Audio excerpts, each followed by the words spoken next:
Calcutta high court का कमरा number 11 भूतों के जासूसों ने दिया आवेदन और कहा कि अनुमति दें तो खोल देंगे। रहस्य, जी हाँ, जहां भूत, प्रेत, चुड़ैल आदि का नाम सुनकर लोगों की डर के मारे घिघी बन जाती है। ऐसे में कोलकाता के कुछ लोग कोर्ट में इसलिए अपनी अर्जी देते हैं कि उनकी चाहत भूतों के साथ एक रात गुजारने की है, इसलिए उन लोगों को इसके लिए अनुमति दी जाए। हम जानेंगे कि क्या है आखिर इस खबर का सच। कोर्ट में अपनी अर्जी देने वाले क्यों अपने से भूतों के साथ रहना चाहते हैं? वे लोग आखिर किस भूत प्रेत ग्रस्त डरावने स्थान पर रहने की इच्छा जाहिर कर रहे हैं?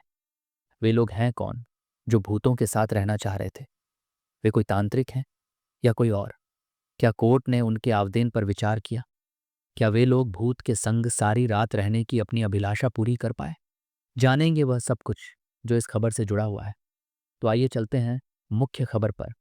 कलकत्ता हाई कोर्ट में रहने वाले खूंखार भूत के साथ रात गुजारने की इच्छा है उन लोगों की वर्षों से। कलकत्ता हाई कोर्ट का कमरा नंबर 11 भूत प्रेतों से ग्रस्त है।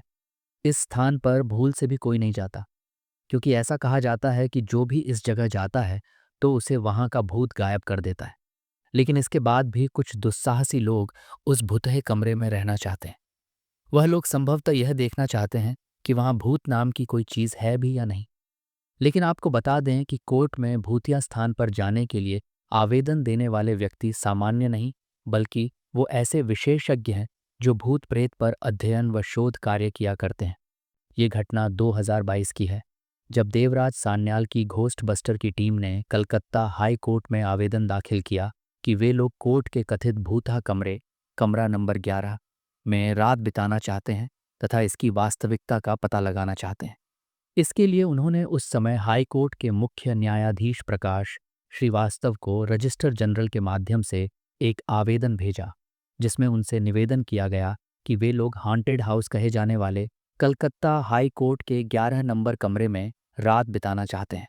दरअसल हाई कोर्ट के उस कमरे में प्रेतात्माओं की उपस्थिति को लेकर कई तरह की किंवदंतियां प्रचलित हैं। भूतों पर रिसर्च वर्क करती है घोस्ट बस्टर टीम। कोलकाता में घोस्ट बस्टर की एक team detectives of supernatural high court के कमरा नंबर 11 में रहकर भूतों की कार्यप्रणाली को देखना चाहती है। आपको बता दें कि घोस्ट बस्टर टीम धरती पर मौजूद अदृश्य शक्ति, आत्मा, काला जादू, एलियंस आदि की वास्तविकता का पता लगाती है। इसलिए उन लोगों की टीम समय समय पर ऐसे स्थानों पर जाती है जहां भूत प्रेतों या नकारात्मक शक्तियों का डेरा है। आम जनता ही नहीं, बल्कि ऐसा हर कोई आदमी जो भूत प्रेत की असलियत को जानना चाहता है, इस टीम को अपना पूरा समर्थन देता है। घोस्ट बस्टर की टीम के जासूसों का कहना है कि उस कमरे में वे नवीनतम उपकरणों के साथ पूरे वैज्ञानिक तरीके से प्रेतात्माओं की उपस्थिति के बारे में जानकारी जुटाने का प्रयास करेंगे, जिससे कि दुनिया को पता चल सके कि उक्त कमरे को लेकर जो बातें होती हैं वह सिर्फ दंत कथाएं व कल्पना मात्र है या उसमें कुछ सच्चाई भी है। इस इन्वेस्टिगेशन के लिए आवेदन करने वाले घोस्ट डिटेक्टिव देवराज सान्याल अपना परिचय घोस्ट बस्टर के रूप में देते हैं।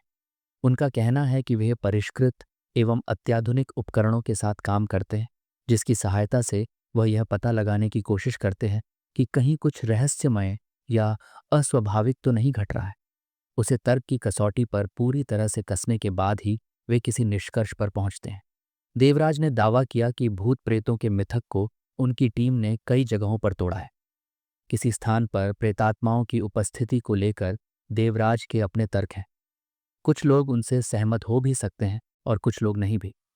कहते हैं कि देवराज की टीम इससे पहले कोलकाता के जोड़ाबागान ट्रैफिक गार्ड के भुतहे घर के रूप में कुख्यात कमरे में रात बिता चुकी है, लेकिन वे कहते हैं उनके परीक्षणों से वहां उन्हें किसी प्रेतात्मा के अस्तित्व का पता नहीं चला।